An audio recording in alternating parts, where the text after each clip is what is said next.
kebijakan oleh Bank Sentral Amerika. Jadi anggota-anggota dewan yang memegang kebijakan atau keputusan mengenai kebijakan moneter, apa yang harus diambil menghadapi situasi perekonomian Amerika saat ini. Jadi kebijakan-kebijakan ini biasanya juga cenderung memiliki dampak secara global, pengaruh terhadap pergerakan US dollar, juga berpengaruh terhadap pergerakan harga saham, khususnya saham-saham Amerika, kemudian berpengaruh terhadap mata uang yang menjadi lawan dari mata uang US dollar. Kemudian juga berpengaruh terhadap komoditas, khususnya yang di emas, untuk kita bahas pada kesempatan hari ini. Nah, jadi merupakan FOMC ini merupakan satu dari pengumuman penting atau berita penting yang wajib diikuti oleh seorang trader atau pelaku pasar yang khususnya berdedikasi kepada fundamental, atau kita ingin tahu berita fundamental atau berita atau kebijakan apa yang mau diambil oleh Bank Sentral Amerika. Nah, kemudian bagaimana ceritanya nih, setiap ada FOMC itu selalu marketnya sideways atau stagnan, biasanya sih ditandai 1 hari sebelumnya. Jadi kalau misalnya rilis suku bunga atau rilis kebijakan moneter, itu biasanya hari Kamis pagi. Kalau pas musim panas itu akan dirilis jam 2, tapi kalau musim jam 1 dini hari. Kalau musim panas jam 2 dini hari, ya seperti itu. Jadi selisih beda 1 jam. Hari Kamis dini hari atau Kamis pagi lah ya, Kamis subuh gitu. Jadi biasanya menjelang hari Kamis atau hari Rabu itu pergerakan market biasanya tidak banyak bergerak, tidak banyak volatilitas. Jadi kecenderungan pelaku pasar ini menunggu kebijakan apa yang mau dikeluarkan oleh Bank Sentral Amerika. Dan hal ini juga berdampak pada keputusan Bank Sentral bisa memengaruhi kuat lemahnya dari nilai tukar dolar Amerika. Jadi naik turunnya saham di bursa efek Amerika juga sangat pengaruh terhadap keputusan hasil rapat dari FOMC ini, kemudian dari hasil obligasi dan beberapa instrumen keuangan yang ada di bursa juga ikut bergerak naik turun. Yang jadi sorotan pelaku pasar itu biasanya, para pelaku pasar biasanya dia mensoroti dari pergerakan mata uang dolar Amerika setelah dikeluarkannya pengumuman kebijakan moneter yang diambil oleh ya. Nah, jadi itulah yang membuat FOMC bisa memicu pergerakan market atau instrumen keuangan yang ada di bursa. Kemudian untuk FOMC ini anggotanya siapa saja sih? Nah, kita juga perlu tahu. Mungkin selama ini mungkin kita tahu mengenai FOMC, tapi mungkin kita belum mempelajari sedikit lebih dalam mengenai FOMC. Jadi anggota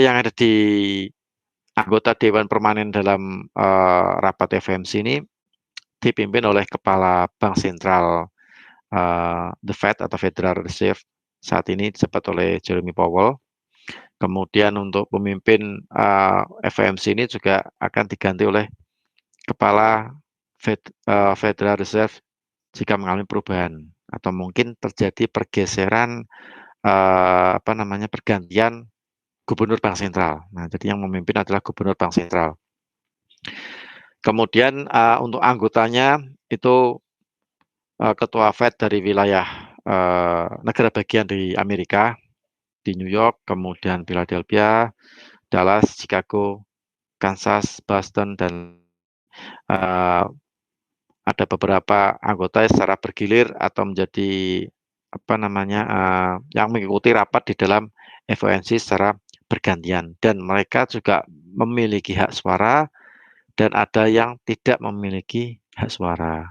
Dalam artian, kalau misalnya mungkin Fed sedang membuat keputusan menurunkan suku bunga atau menaikkan suku bunga, maka akan dilakukan voting. Voting di antara anggota pembuat kebijakan dalam bank sentral. Nah, kemudian untuk rapat dari atau FOMC ini, atau yang rapat yang dilakukan oleh Bank Sentral Amerika di tahun 2020, ini saya sudah merangkum pada awal di bulan Januari, tepatnya tanggal 30, itu The Fed atau Bank Sentral Amerika membuat keputusan dengan suku bunga tetap atau suku bunga tidak berubah. Jadi sebesar 1,75%. Jadi waktu itu belum mungkin corona juga masih belum terlalu meluas ya kali ya. Jadi belum terlalu meluas di Amerika di akhir bulan Januari, tapi sudah mulai terasa. Kemudian secara mendadak, secara tiba-tiba di bulan Maret tanggal 3 itu The Fed atau Bank Sentral Amerika menurunkan suku bunga. Jadi dia menurunkan suku bunga dari 1,75% menjadi 1,25%. Jadi menurunkan sekitar 0 poin atau 50 basis poin. Nah, dia menurunkan suku bunga yang sangat lumayan banyak dalam sejarah. Biasanya penurunannya sekitar 25 basis poin atau 0,25%. Tapi untuk pas ketika tanggal 3 Maret itu penurunannya mencapai 0,50 atau 50 basis point. Jadi pelaku pasar pun melihat keputusan Fed ini memang dia juga melihat perkembangan perekonomian yang di Amerika ketika dilanda virus corona ketika awal bulan Maret. Jadi ketika awal bulan Maret memang penderita atau korban dari virus corona ini di Amerika sangat meningkat sekali dan peningkatannya pun sangat pesat sekali. Dan itu membuat khawatir Bank Sentral sehingga dia menurunkan sehingga Jeremy Powell selaku Gubernur Bank Sentral menurunkan suku bunga dari 1,75% menjadi 1,25%. Kemudian di bulan yang sama, masih di bulan Maret, tanggal 16 Maret, Fed kembali lagi menurunkan suku bunga lagi dari 1,25% ke 0,25%. Nah, kali ini penurunannya sangat signifikan sekali, sangat banyak sekali, hampir sekitar 1% atau 100 basis poin. Jadi sangat banyak sekali. Sehingga untuk saat ini suku bunga Amerika atau suku bunga The Fed 0,25% sampai 0%. Jadi di bulan Maret memang perekonomian Amerika memang turunnya sangat drastis seiring bertambahnya atau banyaknya korban dari virus corona yang melanda di Amerika. Jadi membuat Fed langsung mengambil tindakan menurunkan suku bunga. Kemudian kalau secara schedule memang harus di bulan Maret tanggal 17 sampai 18 memang ada rencana meeting, cuman itu di-cancel, ditunda dibatalkan karena mereka sudah menurunkan suku bunga sebanyak 2 kali di bulan Maret tanggal 3 dan tanggal 16. Jadi untuk pertemuan tanggal 17, 18 itu dibatalkan atau di-cancel. Nah, di bulan April, di minggu-minggu ini, itu Fed akan kembali lagi meeting. Jadi mulai meeting tanggal 28, 29, nanti keputusannya Kamis pagi, itu jam berapa? Jam 2 siang, jam 2 malam, sorry, jam 2 dini hari lah ya, jam 2 dini hari nanti akan dilanjutkan dengan press conference. Jadi keputusan suku bunga kemudian dilanjutkan dengan konferensi pers dari Gubernur Bank Sentral Amerika, Jeremy Powell, 30 menit setelah keputusan suku bunga itu juga sangat dinanti oleh pelaku pasar. Jadi apakah Fed ini kembali lagi menurunkan suku bunga atau suku bunga tetap setelah suku bunga yang berlaku saat ini memang sudah sangat rendah sekali. Sedangkan permintaan Donald Trump juga dia menginginkan suku bunga bank sentral harusnya lebih rendah. Waktu itu memang masih sekitar satu lebih lah ya, 1,75.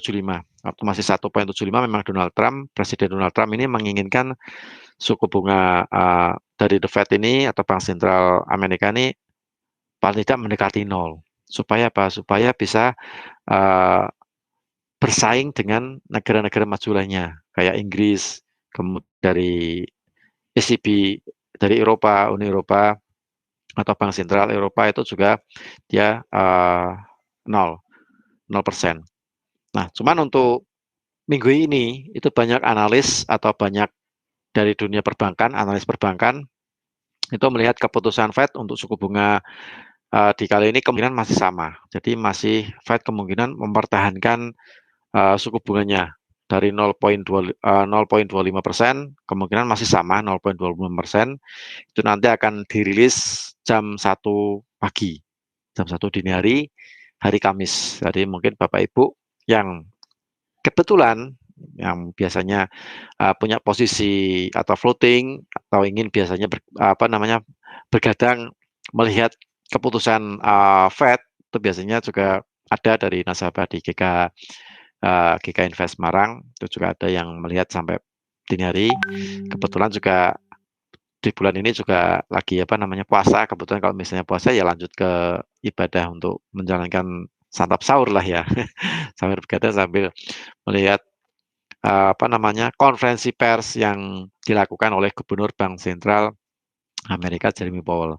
Itu 30 menit setelah keputusan suku bunga dirilis. Jadi suku bunga dirilis itu jam 1 dini hari, hari Kamis atau Kamis subuh lah ya, Kamis subuh. Kemudian jam 1.30 nanti dilanjutkan dengan konferensi pers dari Gubernur Bank Sentral. Jadi mungkin dia akan memberikan wacana atau dia akan memberikan alasannya kalau misalnya suku bunga tetap alasannya kenapa, atau mungkin kalau suku bunga diturunkan lagi alasannya kenapa. Kemudian mungkin juga Jeremy Powell ini juga akan mencermati mengenai perkembangan virus corona yang ada di Amerika. Itu pasti dia akan menuju ke arah ke sana. Kemudian mungkin tingkat inflasi juga akan dibahas. Kemudian mengenai mengenai jumlah pengangguran, jumlah tenaga kerja juga akan dibahas, akan disampaikan karena di tengah situasi yang seperti ini memang aktivitas warga negara Amerika memang sedikit dibatasi lah ya, sedikit dibatasi supaya penyebaran virus corona di Amerika ini bisa ditekan karena ternyata korban dari virus corona di Amerika ini sangat banyak sekali, bahkan menempati peringkat pertama. Nah, dulu Cina yang peringkat pertama, tapi karena di Cina berangsur-angsur banyak orang yang sembuh, jadi sekarang digeser oleh Amerika yang jadi peringkat pertama korban terbanyak dari virus corona. Jadi kemungkinan juga itu akan dibahas oleh uh, Gubernur Bank Sentral Amerika Jeremy Powell. Saya akan menyampaikan mengenai perkembangan virus corona, kemudian mengenai inflasi, kemudian mengenai tenaga kerja dan sektor perekonomian yang lainnya juga akan dibahas ketika pers conference. Nah, ketika pers conference inilah nanti akan membuat pergerakan emas, khususnya di komoditas emas akan bervolatil gitu. Jadi minggu-minggu ini mungkin minggu yang bisa dicermati untuk Bapak Ibu. Kalau misalnya bisa diambil suatu peluang di dari pergerakan dari volatilitas emas ketika Gubernur Bank Sentral ini melakukan konferensi pers, atau mungkin lebih baiknya sih menunggu sih biasanya sih ya. Kita tunggu dia selesai berbicara, marketnya mungkin bergerakannya juga sangat cepat sekali, naik turunnya juga biasanya sangat cepat sekali ketika pers conference Gubernur Bank Sentral Amerika ini berbicara gitu kan. Jadi mungkin biasanya para trader akan menunggu ketika marketnya sudah tenang baru bisa entry posisinya seperti itu. Nah, untuk efek dari keputusan bank sentral atau keputusan apa yang diambil oleh Gubernur Bank Sentral Amerika ini biasanya ada dua. Kalau trader mengatakan ada dua jenis, yaitu hawkish dan dovish. Nah, kalau hawkish itu biasanya keputusannya cenderung untuk tidak menaikkan apa namanya, suku bunga. Jadi ada yang mengatakan mungkin menaikkan suku bunga, jadi paling tidak membuat US dollarnya ini menguat. Nah, hawkish itu untuk penguatan US dollar. Sedangkan dovish itu kecenderungannya biasanya eh, apa, nada gubernur bank sentral ini kecenderungannya dia lebih menahan atau menurunkan suku bunga. Jadi kecenderungannya itu ada untuk pelemahan untuk US dollar.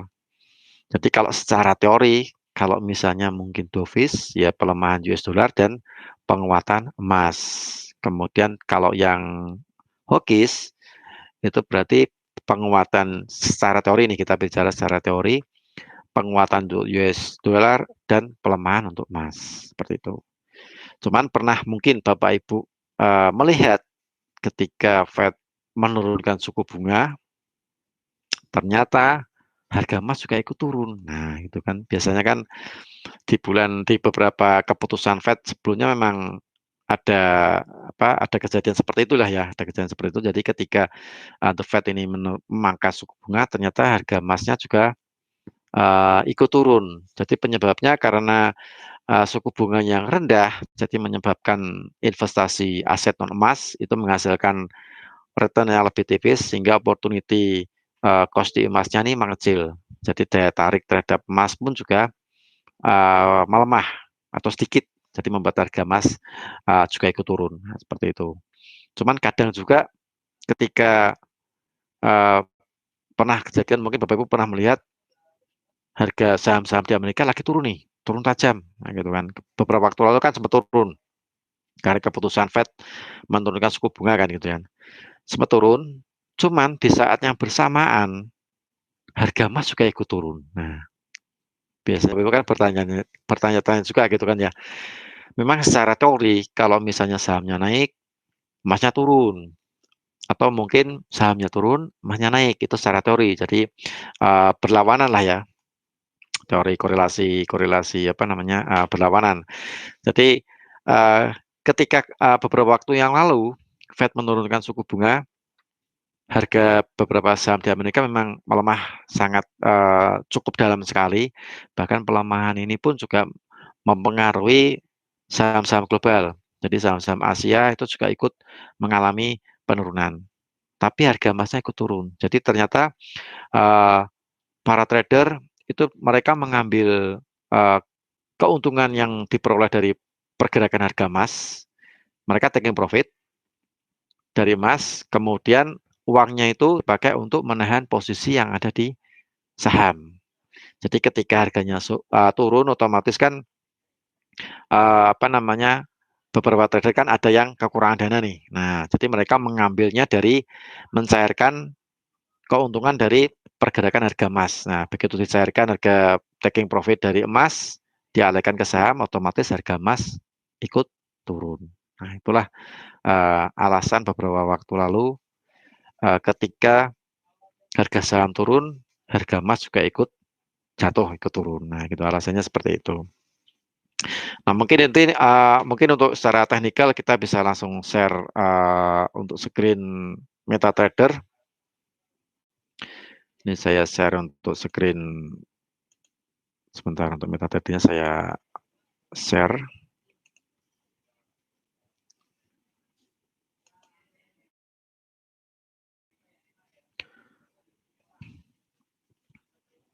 Oke,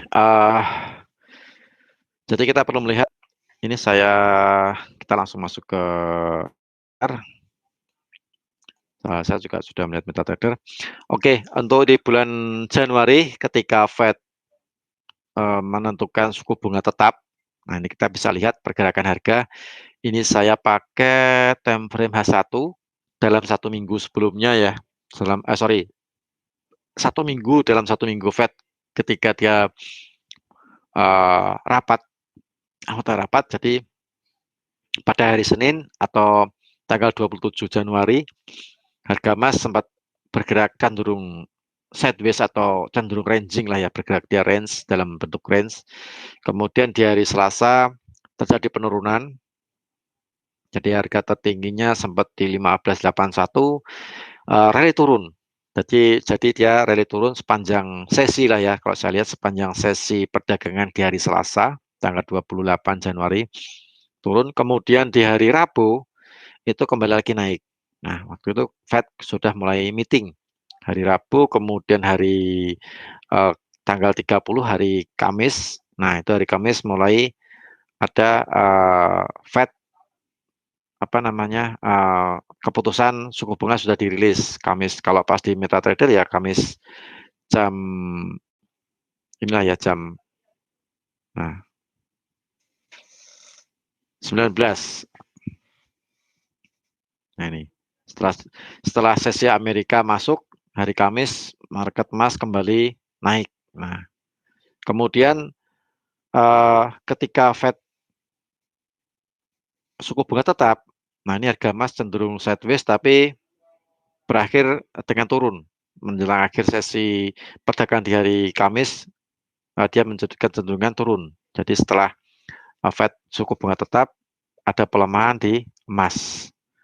Kemudian hari Jumat sempat ada penurunan tipis, habis itu dia berakhir dengan rally naik.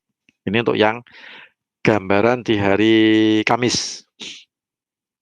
Jadi pergerakan ranging kecenderungannya ada penguatan ketika suku bunga tetap. Dan kalau misalnya skenario-nya untuk besok Kamis, suku bunga tetap, paling tidak penguatan untuk emas pun kemungkinan masih bisa terjadi untuk penguatan di emas. Kalau kita melihat uh, perkembangan ekonomi yang masih melemah, kemudian suku bunga uh, dari sektor tenaga kerja pun juga masih lemah, kemudian dari perekonomian yang lainnya pun non-farm payroll, kemudian penjualan rumah, kemudian retail sales itu juga masih ada pelemahan. Ya paling tidak banyak orang yang beralih ke emas untuk mengamankan aset atau untuk mengamankan kekayaan. Tapi kita juga perlu lihat lagi untuk faktor teknikal untuk yang di apa namanya dalam minggu-minggu ini nanti kita lihat. Kemudian kita review dulu untuk pas ketika bulan Maret. Nah, ini bulan Maret yang kemarin di awal Maret tanggal 3 secara mendadak jam 4 pagi Fed kembali seharusnya dia meetingnya tanggal 15-16 lah ya di bulan Maret, ternyata tanggal 3 dia sudah meeting dan menurunkan suku bunga dari 1,75% ke 1,25%. Jadi membuat pergerakan harga emas naik seiring penurunan suku bunga sebesar 50 basis poin. Ini sepanjang dalam 1 minggu ini harga emas mengalami tren naik, ada kenaikan. Dari mulai hari Senin, Selasa keputusannya 3 Maret, kemudian hari Rabu sempat sideways, Kamisnya naik, Jumatnya berfluktuatif dan masih kecenderungannya masih dalam tren naik. Kemudian di bulan Maret, tanggal 16, Fed menurunkan suku bunga dari 1,25% ke 0,25%, jadi sebesar 1% atau 100 basis poin.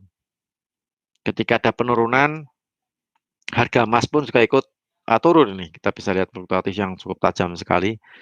Sempat drop sampai di 1451 dari running 1575, kisaran 1575. Kemudian dia drop sampai di 1451.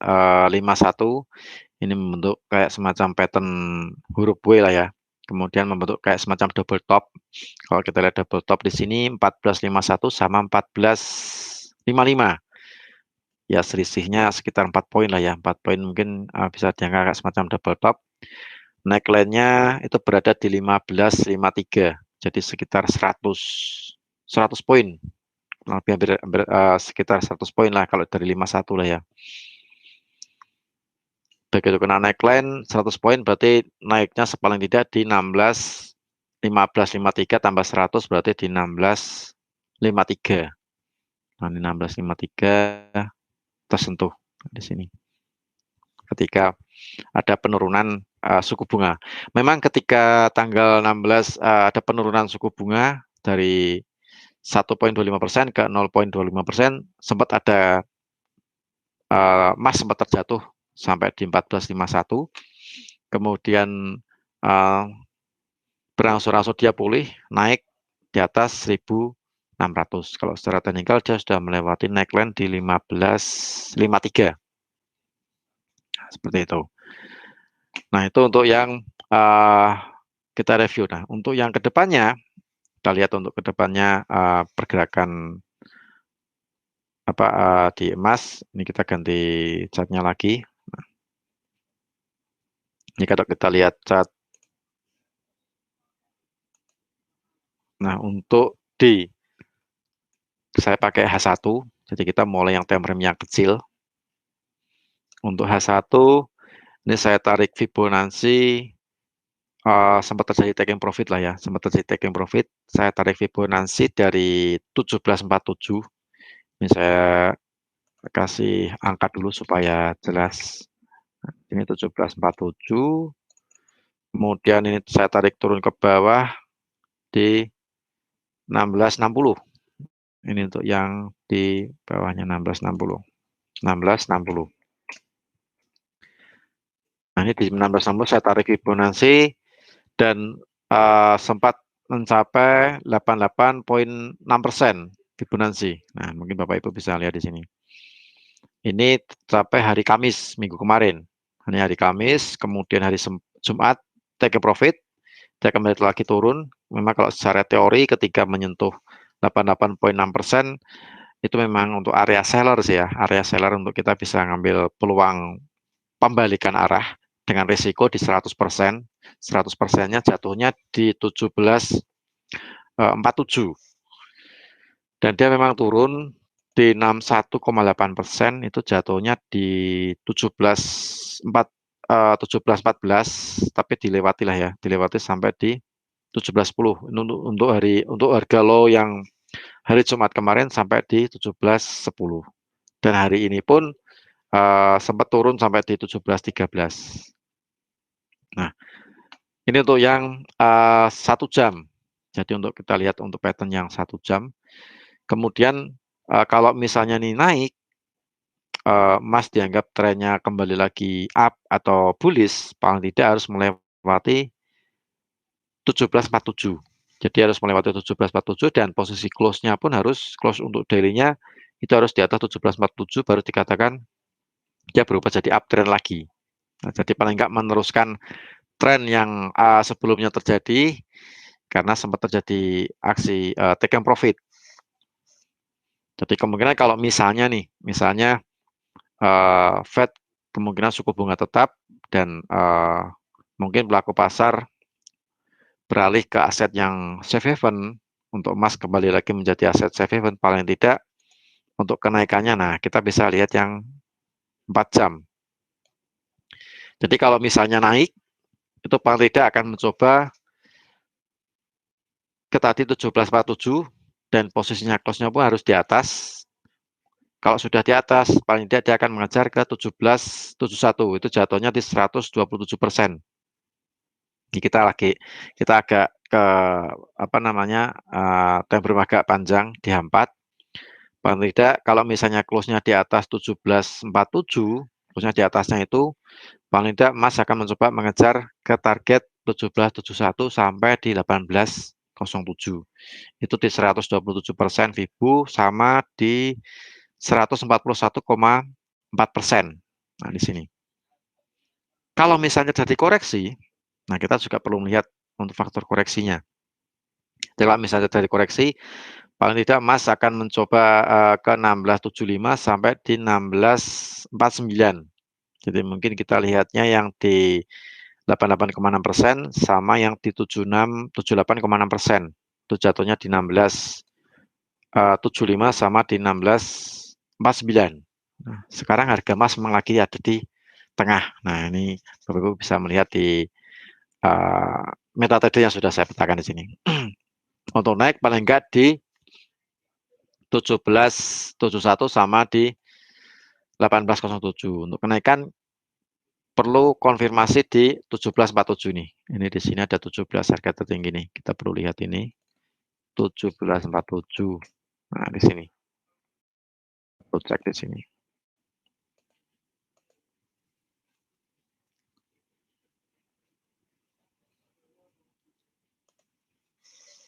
Nah, kalau close-nya di atasnya itu kemungkinan dia akan up untuk naik. Cuman kalau kita lihat kita tarik garis, nah ini juga emas ini juga kalau kita lihat secara teknikal, ini kalau kita tarik garis lurus seperti ini kayak semacam double top lah ya. Nah, kayak semacam double top. Ini kita cek dulu ya tertinggi berapa? 1738. Nah, di sini kita kasih tanda 1738.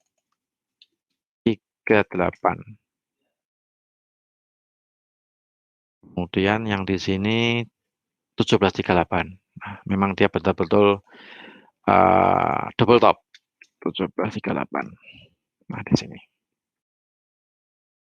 Kemudian neckline-nya di sini. Jadi kayak bentuk tengah-tengahnya 1660. Di sini ya. Di sini 1660. Kita perlu cek di sini. Sekarang memang harga emas lagi ada di tengah-tengah. Formasi double top. Nah, jadi kalau misalnya kita berandai kalau misalnya market ini naik melewati 1738 dan close-nya di atasnya, kemudian paling tidak juga mengejar ke 1747 dan close-nya di atasnya 1747, confirm dia akan paling tidak secara teknikal dia akan mengejar ke 1771 sampai di 1807. Nah, seperti itu.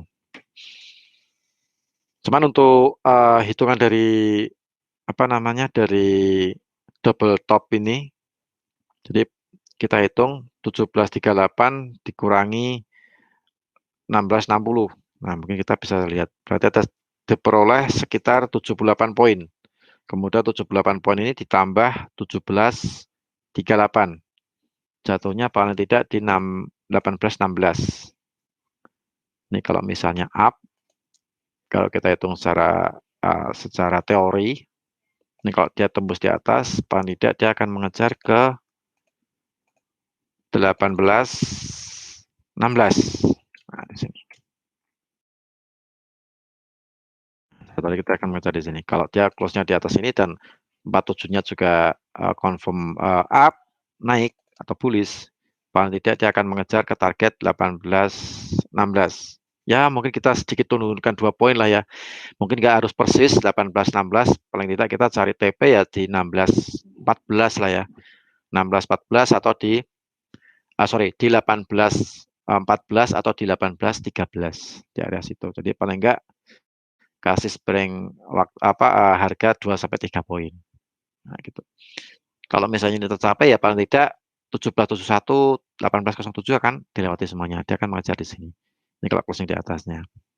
Dan itu pun juga perlu tenaga untuk naik pendorongnya. Jadi pendorongnya paling tidak FMC ini. Apakah FMC untuk besok Kamis ini bisa jadi dorong untuk ke 1816 atau tidak gitu kan. Nah, kalau misalnya turun ke bawah, ini kita bisa hitung. Kalau misalnya dia tidak, skenario-nya dia tidak jadi turun ke bawah, itu kalau misalnya dia melewati 1660 dan close di bawahnya, ini paling tidak kita juga perlu menghitungnya, supaya kita tahu targetnya larinya kemana. Target turun, paling tidak dia akan mengejar ke 1582. Ya dekat-dekat inilah 1571 lah ya. 1577. Jadi 78 poin dari 1738 dikurangi 1660 diperoleh 78 poin. Kemudian 1660 1660 dikurangi 78 poin. Ketemunya 1582 di area tersebut. 1582.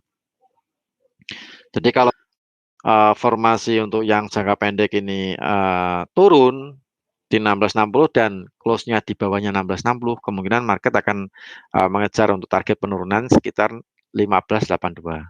yang nggak perlu di 82 persis, mungkin kita bisa TP di 84 atau di 85 ketika breakout. Jadi untuk konfirmasi entry-nya itu harus menunggu harga ini breakout dulu. Apakah breakout di 17.38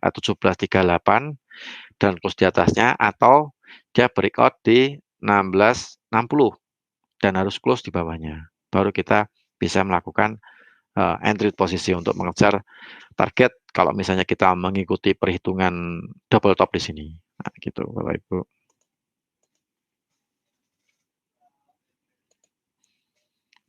Kalau misalnya kita lihat di sesi lainnya sih ya, kita lihat 50% jatuhnya di 15.77 sih ya. Mungkin kurang sedikit lagi lah ya. Tapi kalau yang di 61,8% itu jatuhnya masuknya di 16.07 daerah situ. Ini untuk double top. Kemudian yang untuk di 4 jam yang lainnya, ini secara jangka pendek ada double top di sini. Kemudian kalau kita lihat di 4 jam lainnya, ini juga sudah breakout untuk apa namanya, inverse head and shoulder. Jadi head and shoulder kebalik formasinya karena headnya lagi di bawah, jadi inverse. Kemungkinan untuk kenaikannya ini kalau saya hitung dari 17.03 dikurangi 15.68. Oh, bisa pakai yang jangka pendek lah ya, 17.03 ke 15.08 jatuhnya di 18.38 untuk yang target pendeknya. Tapi kalau lihat formasi seperti ini lebih mengarah ke panjang sih kalau menurut saya. Jadi sebenarnya perhitungannya dari 17.03 dikurangi 14.51. Itu kalau perhitungannya seharusnya jatuhnya ke situ. Jadi kalau kita hitung 17.03 dikurangi 14.51 itu sekitar 252 poin. Oh, banyak juga. 250 poin ditambah 17.03. 19 lah ya. 1955 jatuhnya. Jadi paling tidak harus melewati harga tertinggi emas panjang sejarah untuk mencapai targetnya ini. Targetnya pattern ini, inverse head and shoulder. Tertinggi sepanjang sejarah emas itu jatuhnya di 1982. Nah, ini 1982 di sini. 1920 kalau 82.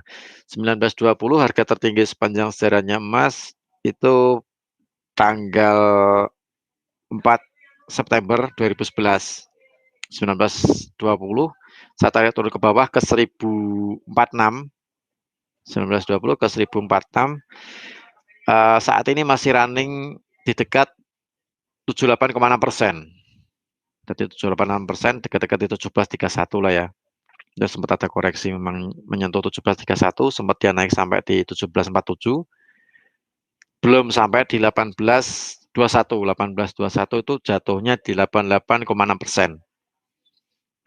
Jadi kalau kita lihat secara korelasi untuk kenaikannya pun juga perhitungannya juga tidak terlalu apa namanya, range-nya juga tidak terlalu lebar sih ya.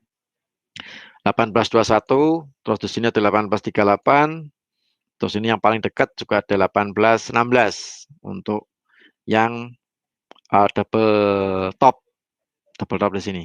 Kalau dia break ke atas, kalau kurang lebih juga hampir sama sih untuk penurunannya. Tapi kalau yang inverse di sini dia up ini. Ini dikatakan formasi ini gagal harus melewati 1451. 1451 dan close di bawahnya formasi ini dianggap gagal gitu kan. Nah, tapi untuk sepanjang ini belum ditembus, belum dilewati, formasi ini masih apa namanya, masih berlaku lah ya, masih berlaku.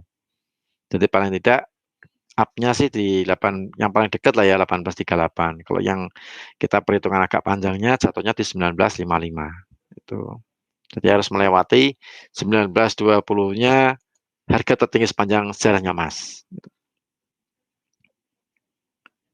Nah, ini untuk jadi volatilitas yang paling dekat kalau menurut saya, kesimpulan yang bisa kita ambil, kalau misalnya nih suku bunga tetap dan mungkin apa namanya, ada pelemahan untuk US dollar karena US dollar saat ini sudah menguat terlalu kuat sekali. Jadi Presiden Donald Trump juga menginginkan dolar ini sedikit ada pelemahan supaya ekspor impornya bisa jalan, perekonomian bisa stabil, seperti itu. Jadi kalau misalnya ada pelemahan, paling tidak akan mendukung emas untuk naik, mencoba untuk ke 1771 yang paling dekat di situ, 1771, kemudian di 1807 itu yang paling dekat.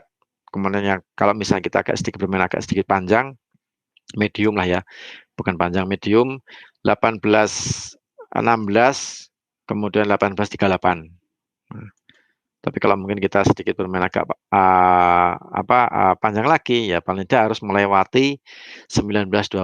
Ketika 1920 ini ditembus, suatu saat kalau misalnya ditembus, kita ngambilnya, kalau secara teori sih saya lebih suka ambil posisinya beli, karena ketika harga tertinggi sepanjang sejarah dilewati untuk pertama kalinya setelah sekian tahun tidak dilewati lagi, itu biasanya sangat ampuh sekali. Maksudnya sangat ampuh di sini biasanya buyer banyak sekali. Buyer biasanya mendominasi daripada seller. Buyer mendominasi ini, mungkin kita lebih kecenderungan pegang posisi beli ketika mendekati 1920. Jadi paling nggak bisa pasang buy stop lah ya, buy stop di 1920 untuk cari take profit 1955.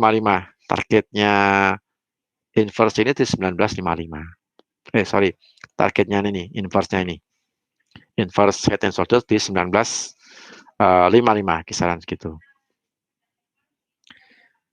Ya, mungkin gambarnya seperti itu untuk secara technical. Jadi untuk FOMC kali ini kita perlu juga melihat bisa jadikan peluang untuk Bapak-bapak pada siang hari ini peserta webinar.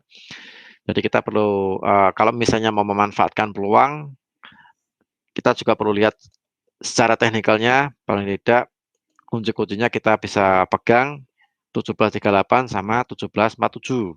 Nah, itu kalau misalnya breakout, close di atasnya kita bisa buy. Kalau secara teknikal akan paling tidak mengejar ke atas. Tapi kalau misalnya turun, kita juga perlu melihat di 1660.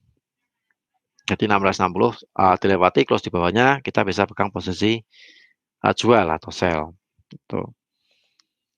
Kemudian untuk penurunan paling tidak di 1582 untuk target untuk pendeknya sih ya, jangka pendeknya 1582 sampai di 1577. Kalau misalnya mungkin kita lebih sedikit kalau misalnya penurunnya mungkin lebih ekstrim lagi, misalnya nih, kalau misalnya lebih ekstrim lagi, dia harus melewati 1451. Kalau breakout 1451 ya kita pegang posisi jual. Itu biasanya penurunannya sangat tajam, karena formasi ini juga perlu, kalau misalnya ini dilewati di 1451 ya dianggap formasi ini dianggap gagal. Tapi paling tidak kalau kita sell, ada penurunan market, ada penurunan di emas, ya kita lihatnya di 1660 itu sudah cukup sih kalau menurut saya. 1660 kita lihat, kalau dia breakout ya sell, jual, TP-nya di 1582, stop loss di 1738. Kebalikannya, kalau kita sell di 1660, stop loss di 1738. Tapi kalau kita buy di 1738, stop loss di 1660. TP kita cari selisihnya, selisih dari 1738 sama 1660. Itu kalau yang buy-nya di 1816. Nah, gitu kira-kira untuk secara teknikal untuk pergerakan di emas, Bapak Ibu, untuk peserta webinar pada siang hari ini. Jadi paling tidak kita bisa menangkap peluang dari FOMC pada minggu ini, besok hari Kamis. Nanti kita bisa lihat fluktuasinya. Kemudian untuk dari prediksi beberapa analis, prediksi dari beberapa perbankan, kemungkinan suku bunganya tetap tidak berubah, karena suku bunga saat ini yang diterapkan oleh The Fed sudah 0% sampai 0,25%. Jadi paling tidak sudah sesuai dengan apa yang diinginkan oleh Presiden Donald Trump, karena dia melihat perbankan bank sentral di negara-negara maju lainnya itu suku bunganya mendekati 0. Bahkan mungkin ada suku bunga yang untuk Jepang sendiri pun sampai minus di bawah 0.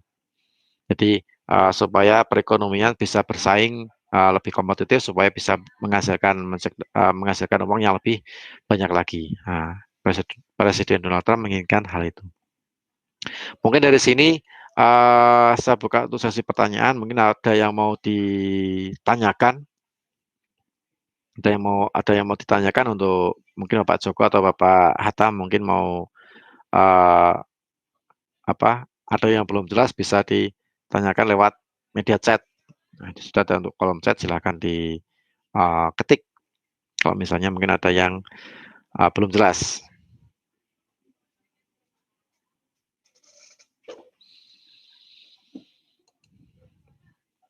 Jadi paling tidak kita melihat di sini ya, yang paling pendek sih ya 17.38 sama 16.60.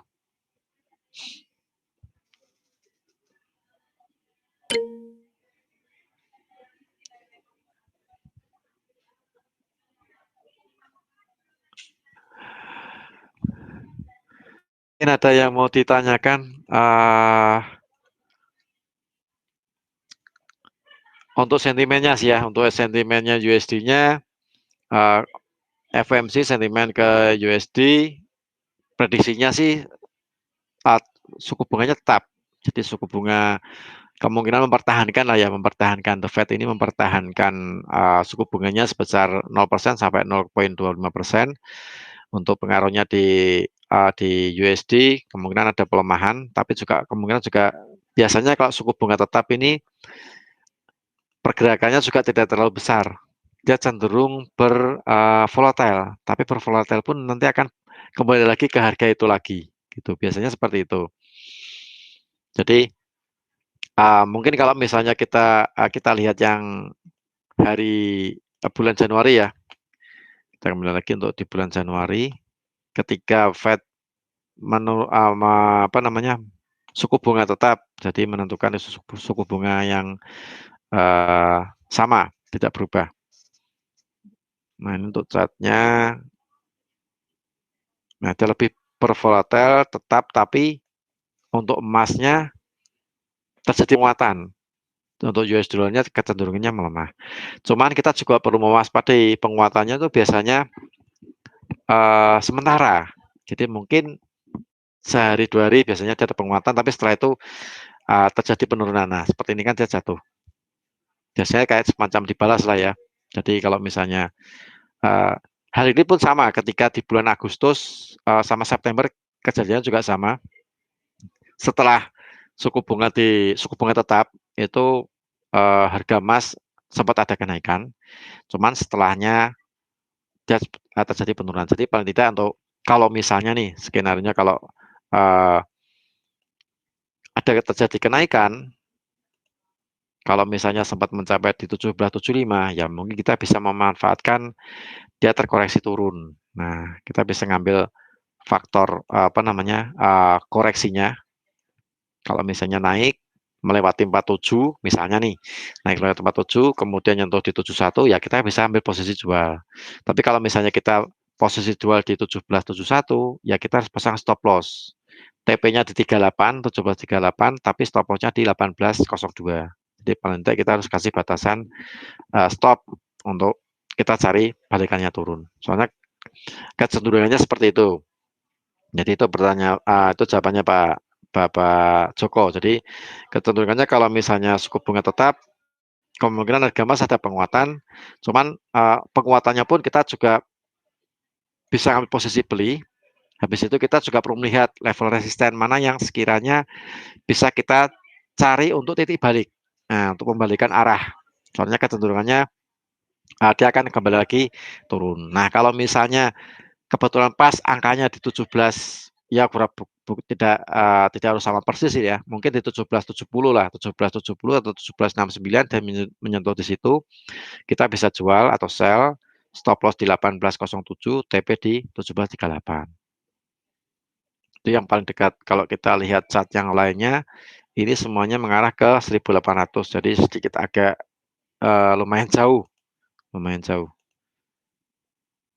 Kalau misalnya turun ke bawah, nah misalnya nih, kalau misalnya kejadian di luar di luar teori, kalau misalnya dia turun ke bawah dan melewati 16 16.60, ya kalau secara teori sih harusnya kita bisa jual di sini. Setiap bawah 16.60 kita harus sell. 16.60 sell, kita cari TP di 15.82, kemudian stop loss-nya di 17.38.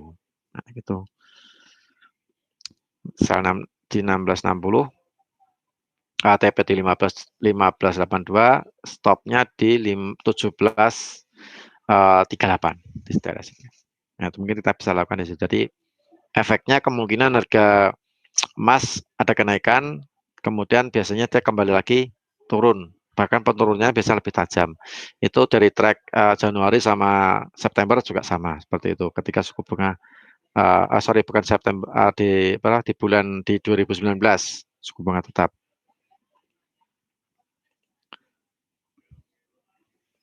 Begitu Pak Joko. Mungkin ada lagi yang mau ditanyakan Pak Joko, mungkin dari penjelasan saya lagi.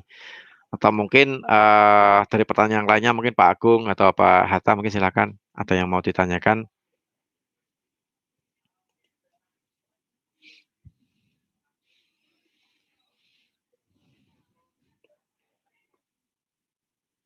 Mhm, mhm.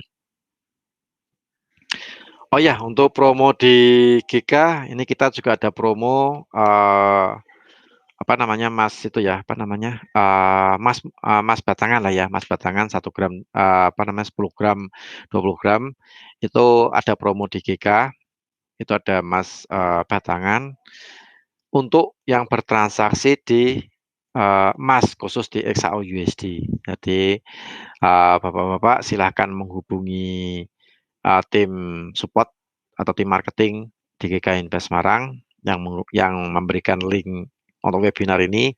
Itu ada promo mengenai emas batangan. Nah, itu bisa dimanfaatkan. Siapa tahu dengan kita bertransaksi di emas, kita mencari peluang di XAU USD, kita juga bisa berpeluang untuk mendapatkan apa namanya, emas batangan. Jadi kemarin ada nasabah juga yang dapat 10 gram, ada yang dapat 20 gram, ada yang dapat 30 gram. Nah, itu yang bisa bahkan ada yang dapat yang kecil pun juga ada, dapat 5 gram juga ada. Nah, itu juga ada apa namanya, bisa dimanfaatkan selain kita transaksi di emas, XAUUSD, kita juga bisa berpeluang untuk mendapatkan emas batangan. Jadi silakan dimanfaatkan, Bapak. Mungkin untuk persyaratannya seperti apa, itu bisa menghubungi tim support kami GK Invest Semarang atau yang tim marketing di GK Invest Semarang. Nah, begitu Mbak Grit untuk promonya kita untuk uh, bulan ini, di bulan April.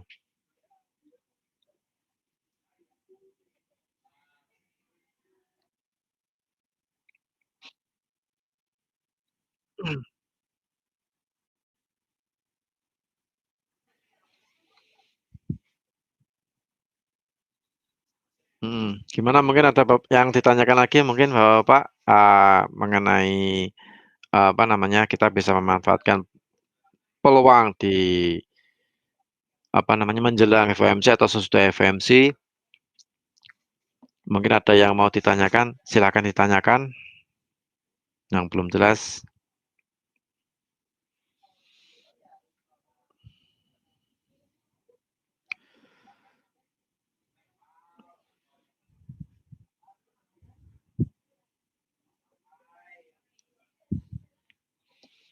Oke, saya rasa mungkin jelas ya mungkin untuk penggambarannya. Jadi silakan mungkin dicatat penjelasan saya, dilihat. Kalau mungkin secara teknik nanti bisa diaplikasikan ke MetaTrader Bapak-bapak semuanya di rumah. Untuk XAU USD secara teknikal saya membentuk double bottom, sorry, double top. Skenario-nya seperti ini, mungkin sudah dilihat di MetaTrader. Kemudian kalau misalnya kita lihat yang 4 jam lainnya, ada formasi lainnya juga yang sedang berjalan, apa namanya, inverse head and shoulder. Jadi formasi head HS kebalik lah ya, HS kebalik, headnya di bawah. Jadi paling tidak untuk trend up di emas, paling tidak dia akan kemungkinan mengejar yang paling dekat lah 1838. 1838 yang paling dekat. Kalau yang sedikit agak jauh ya dia ngejarnya di 1955. Kalau kita mengikuti perhitungan dari 1703 ke 1451. Dari situ. Kemudian kalau kita lihat sedikit agak panjang lagi, di weekly, ya paling tidak, mencoba untuk 88,6%, itu jatuhnya di 18,21, di situ. Untuk kenaikan lebih lanjut jika emas masih rally naik, kita perlu melihat ini harga tertinggi sejarah, jatuhnya di 19,20. Nah, 19,20 begitu breakout, mungkin alangkah baiknya kita pegang posisi beli. Kalau saya sih biasanya pegang posisi, beli kalau misalnya melewati harga tertinggi sejarah. Nah, itu. Begitu Mbak Krit, mungkin ada yang mau ditanyakan lagi, uh, bagi peserta webinar?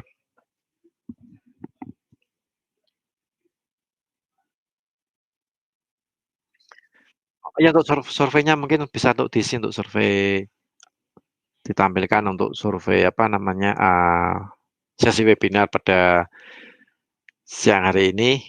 Silakan Bapak-Bapak, peserta webinar silakan untuk mengisi survei, untuk webinar tanggal 27 April. Itu ada sekitar 5 pertanyaan. Nah, saya rasa pertanyaannya sangat mudah sekali sih ya. Itu silahkan diisi untuk survei webinar untuk kita bisa memberikan edukasi yang lebih baik lagi. Kemudian untuk tools trading di GK Invest, saya rasa sudah dimanfaatkan, semoga sudah dimanfaatkan. Ada trading sentral, kemudian ada auto chartis, nah itu bisa digunakan di XAO pun juga ada sinyal untuk XAO di trading sentral, di auto chartis juga ada, sering muncul itu. Paling tidak kalau ingin mendapatkan sinyal yang powerful ya bisa digabungkan. Jadi kita harus menunggu apabila trading sentral keluar sinyal, kebetulan di auto chartis juga keluar sinyal yang sama, misalnya naik-naik semua atau turun-turun semua, nah itu bisa dimanfaatkan. Bisa digabungkan lah istilahnya seperti itu. Bisa digabungkan antara trading sentral dengan auto chartis. Nah, itu tools trading di GK Invest itu juga sangat bagus sekali, bisa dimanfaatkan. Mungkin yang selama ini sudah dapat fasilitas itu belum dimanfaatkan, silakan dicoba dimanfaatkan. Oke, begitu Mbak Gerit.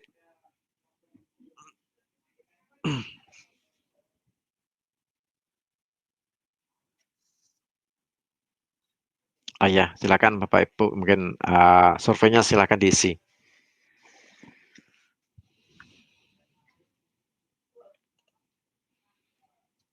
Jadi untuk trading sentral atau chartis silakan dimanfaatkan, itu bisa digabungkan. Nah, sambil kita nunggu survei sih ya, sambil nunggu Bapak Ibu ngisi survei. Nah, itu bisa digabungkan. Beberapa waktu lalu saya sempat membahas mengenai penggabungan trading sentral sama auto chartis. Nah, itu di channel YouTube itu juga sudah ada, tinggal Bapak Ibu buka lagi di YouTube ada GKIB Semarang. Itu nanti tinggal dilihat untuk judulnya penggabungan trading sentral dengan auto chartis. Nah, itu bisa dimanfaatkan. Untuk caranya di situ sudah saya jelaskan lebih detail di situ mengenai penggabungan dua tools. Untuk channel YouTube-nya maksudnya di mana Mbak Grit alamatnya?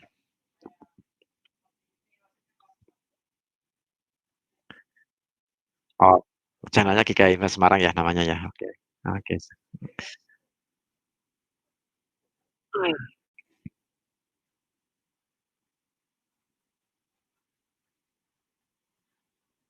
Oke deh.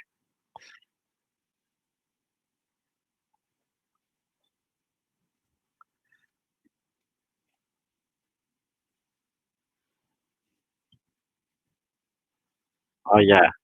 Oh ya, boleh silakan.